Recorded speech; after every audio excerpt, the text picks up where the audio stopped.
ఏమయ్యా హామీలు ఎప్పుడు అమలు చేస్తావు చెప్పు రేవంత్ రెడ్డి అంటే నేను లంకె బిందెలు ఉంటాయనుకొని వచ్చినా లంకె బిందెలు లేవు అంటుండు. ఎవరు తిరుగుతారమ్మా లంకె బిందెల కోసం? అర్ధరాత్రి తువ్వాల కప్పుకొని తట్టపార పట్టుకొని ఎవడు తిరుగుతాడు? ఎవరు గాళ్ళు ఎవరో తిరుగుతారట దొంగలు పాకెట్ మార్గాలు. ఒక గసంట ఆయన ఇయ్యాల మన కర్మ ముఖ్యమంత్రి అయ్యిండు. ఎంత ఘోరం అంటే ఎంత అన్యాయం అంటే ఎన్నడూ ఇంత దివాలాకోరు మాటలు ఏ ముఖ్యమంత్రి కూడా మాట్లాడలే. నేను ఢిల్లీకి పోతే నాకు అపాయింట్మెంట్లు ఇస్తలేరు, నన్ను దొంగ లెక్క చూస్తుండ్రు. మరి దొంగ లెక్క కాకపోతే ఎట్లా చూస్తారు నాకు అర్థం కాదు. నన్ను దొంగ లెక్క చూస్తుండ్రు అని ముఖ్యమంత్రి చెప్తున్నాడు.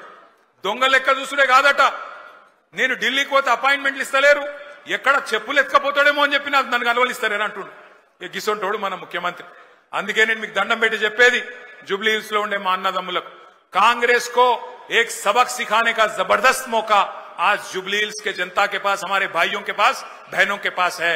आप याद रखिए आज तारीख में ऐसी कोई रियासत नहीं थी जिसमें आपका कोई भाई वजीर नहीं था कांग्रेस के हुकूमत में, पर आज पहली बार तेलंगाना में ऐसी हुकूमत है जहां ना कोई एक एमएलए है, एक एमएलसी है मुसलमान, वरना एक कोई वजीर है।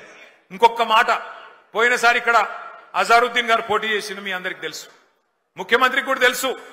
అజారుద్దీన్ గారు మరి మళ్ళా టికెట్ అడుగుతాడేమో అని చెప్పి ఏం చేసిండు ఈసారి, ఆయనకి ఏదో ఎమ్మెల్సీ ఇస్తున్నా అని చెప్పి ఒక కాగితం ఏదో తయారు చేసి ఆయన ముఖాన కొట్టిండు, ఆయనను కట్టుకొట్టిండు, బక్రా చేసిండు. ముఖ్యమంత్రికి కూడా తెలుసు అది నిల్వది, అజారుద్దీన్ కి ఇచ్చే ఎమ్మెల్సీ కోర్టులో నిలబడది, కోర్టులో ఆల్రెడీ కేసు నడుస్తున్నది. అట్లాగే పక్కన షేక్పేట్ల ఖబరస్థాన్ కు జాగా ఇచ్చినా అన్నాడు, అక్కడ పోతే అది నిలబడది కోర్టులో అని తెలుసు, ఆర్మీ వాళ్ళు వచ్చి వాళ్ళు నిలగొట్టిరు అక్కడ. అట్లాగే 42% రిజర్వేషన్ అంటాడు, అది కూడా కోర్టులో నిలబడదని తెలుసు. ముఖ్యమంత్రికి తెలిసి ఇవాళ జూబ్లీ హిల్స్ ప్రజల్ని, బీసీలని, మైనారిటీలను మోసం చేస్తా ఉన్నాడు. అందుకే మరి జూబ్లీ హిల్స్ లో కాంగ్రెస్ పార్టీని చిత్తుగా ఓడిస్తే తప్ప మరి ఈ హామీలు అమలు కావు. జూబ్లీ హిల్స్ గల్లీలో మీరు పంచుకొడితే ఢిల్లీలో అధిష్టానం అదిరి పడాలి. రేపటి రోజున ఖచ్చితంగా ఒక్కొక్క వాగ్దానం అమలు కావాలి. మీ అందరినీ మేము కోరేది మళ్ళొక్కసారి, బుల్డోజర్ కావాలనా లేకపోతే మరి కారు కావాలనా ఒక్కసారి మీరు యాద్ చేసుకోండి. ఇంకొక మాట కూడా నేను మీకు చెప్పాలి. నిన్న మొన్న మనోళ్ళు తిరుగుతుంటే ఇగో మాకు 1596 రూపాయల మాకు వాటర్ బిల్లు వస్తుందన్నా అని చెప్పి ఒక ఆయన, ఇంకొక ఆయన ఏమన్నా మాకు 4000 నల్ల బిల్లు వస్తుంది, కేసీఆర్ ఉన్నప్పుడు బిల్లు రాలే, కాంగ్రెస్ రాగానే ఇలా ముక్కు విండి నల్ల బిల్లులు వసూలు చేస్తున్నారని చెప్పి ఇంకొకరు మాట్లాడుతూ ఉన్నారు. నేను మీకు చెప్తా ఉన్నా, ఇది శాంపుల్ మాత్రమే. హైదరాబాద్ అంతా ఇదే పని చేస్తున్నారు, ఇది శాంపుల్ మాత్రమే.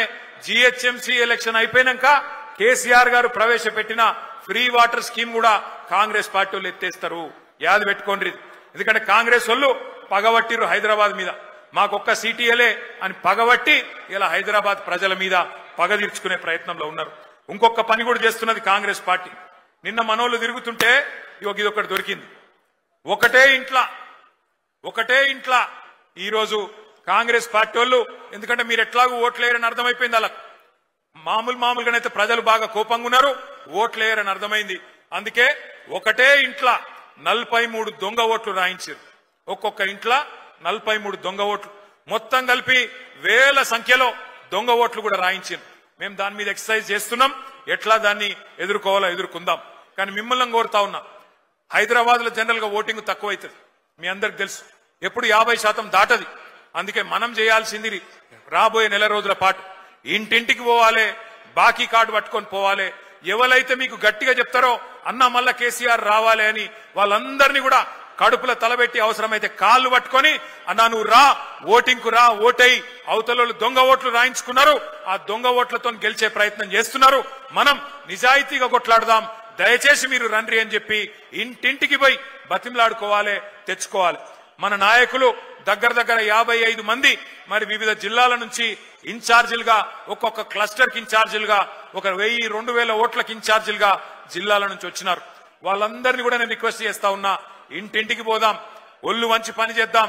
రాబోయే నెల రోజుల పాటు ప్రజల్లో ఏ కోపం అయితే కాంగ్రెస్ పార్టీ మీద ఉన్నదో అది పూర్తి స్థాయిలో ఓటు రూపంలో మళ్ళీ కాంగ్రెస్ కు ఒక శిక్ష పడేదాకా కష్టపడి పనిచేద్దామని చెప్పి విజ్ఞప్తి చేస్తూ आखिरी में मैं इतना ही बोलना चाहता हूं हमारे कांग्रेस पार्टी के लीडर कैसे है बोले तो आज बोराबंडा में हमारा एक भाई था मोहम्मद सरदार, उस सरदार को जब वो पार्टी नहीं बदलना चाह रहा था, उसके पीछे पड़ के उसका दुकान को तोड़ देके, उसके धंधे को तमाम कर देके उसको खुदकुशी करने पे मजबूर कर दिए। वैसे ही हर भाई को सता रहे हैं, हर बहन को भी आज कांग्रेस वाले सता रहे हैं। इनको सबक सिखाने का एक जोरदार मौका है। ना आपका नुमाइंदा है कांग्रेस की हुकूमत में, ना आपका कोई आपको दिया हुआ कोई वादा भी मुकम्मिल किया कांग्रेस पार्टी ने। 4000 करोड़ का बजट बोले थे, आज तक 2000 करोड़ का भी खर्च नहीं किए कांग्रेस पार्टी वाले। वैसे ही आपको वादा किया गया था माइनॉरिटी सब प्लान लाएंगे, आज तक वो भी नहीं करे। बहुत कुछ वादा करे, बट वादों को सब पे मुखर के आज धोखा देने की कोशिश कर रहे हैं।